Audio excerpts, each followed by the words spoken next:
Thank you అన్న.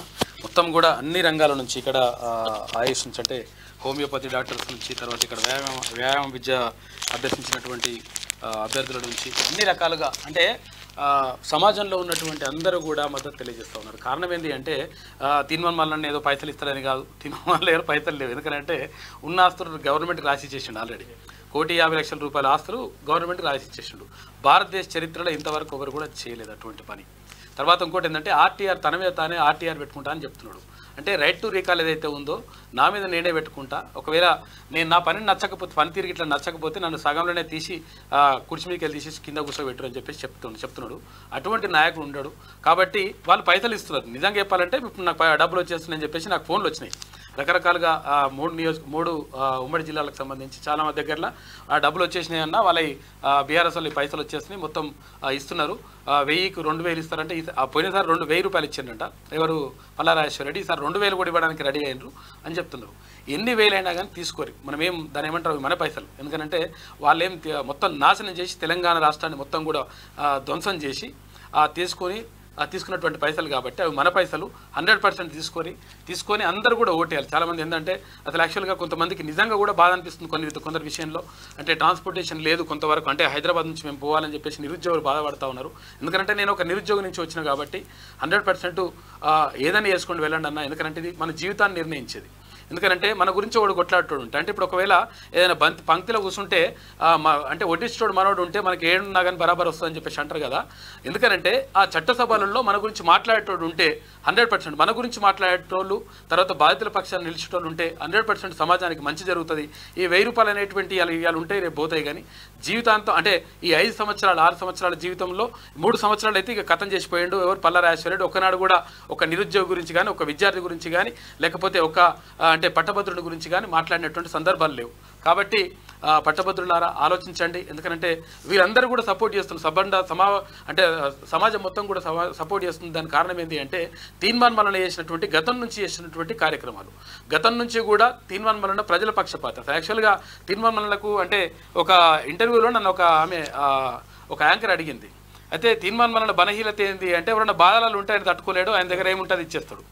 అటువంటి బలహీనత ఉన్నది ఆయనకు.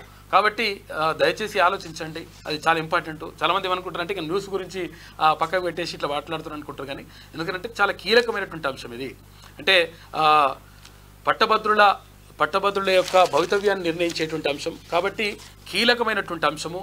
తర్వాత ఇది మన భవితవ్యాన్ని నిర్ణయించేటువంటి అంశం. తర్వాత ఒక మంచి మనిషికి పట్టం కడితే ఎట్లుంటుందో చూపిస్తాడు. ఎందుకంటే ఇంతవరకు 2 సార్లు గతంలో మొత్తం మీద దొంగోట్లతోనే రకరకాలుగా అట్లా జరిగిపోయింది, వేరే వాళ్ళు అట్లా గెలిచిండ్రు. కానీ ఈసారి 100% మీరందరూ కూడా అంటే మాకు ఫోన్ రాలేదని చెప్పేసో, లేకపోతే మమ్మల్ని పలకరియలేదని చెప్పేసో. ఎందుకంటే ఒక్కడు 4,61,806 మందిని పలకరించాలి, లేకపోతే ఫోన్ మాట్లాడాలంటే ఇట్లా అటువంటిది అంత ఈజీగా ఉండదు.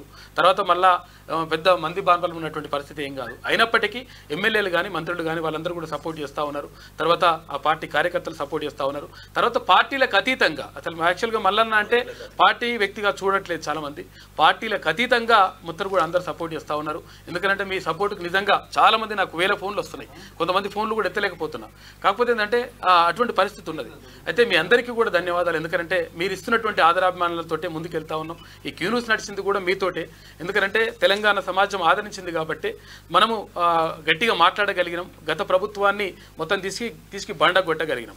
కాబట్టి ఇప్పుడు ఇవాళ మాట్లాడుతుండే ఎవరు కేటీఆర్ ఏమంటుంటే 46 జీవో గురించి మేము నిర్ణయం తీసుకుంటాం. నిర్ణయం తీసుకోకపోతే పీకినావా మరి ఏం చేసినావు? ఇచ్చింది నువ్వే కదా బాబు, ఇచ్చింది నువ్వే కదా.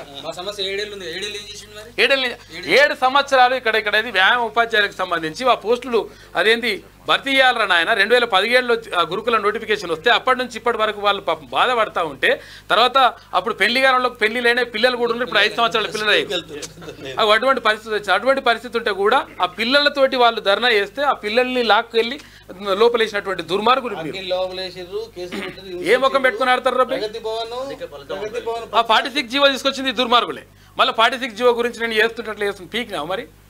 ఇదంతా కూడా నేనేమంటానంటే చిత్తశుద్ధి, తర్వాత నిజంగా ప్రజలకు మంచి చేయాలనేటువంటి ఉద్దేశం ఉంటే ఇవన్నీ చేసేటోళ్ళు ఆ దొంగలు చేయరు. కాబట్టి మీరు ఆలోచించండి. ఆ 1000 రూపాయలు 2000 రూపాయలు ఎంత ఇస్తారో 4000 10,000 ఇచ్చినా తీసుకోరు. ఎందుకంటే ఆ డబ్బులు ఇస్తే డబ్బులు దాని ఏమంటారు ఆ డబ్బులే మొత్తం కూడా నిర్ణయిస్తే ఈ జీవితాన్ని అనుకుంటే మాత్రం మనకు పొరపాటే జరుగుతుంది. మీరు 1000 రూపాయలు ఇస్తే 3 సంవత్సరాలకు వంచూరు ఎంత అవుతాయో ఇక్కడ విషయం చెప్పాలి, రోజుకొక రూపాయి కూడా రాదు. ఇక్కడ విషయం చెప్పాలి.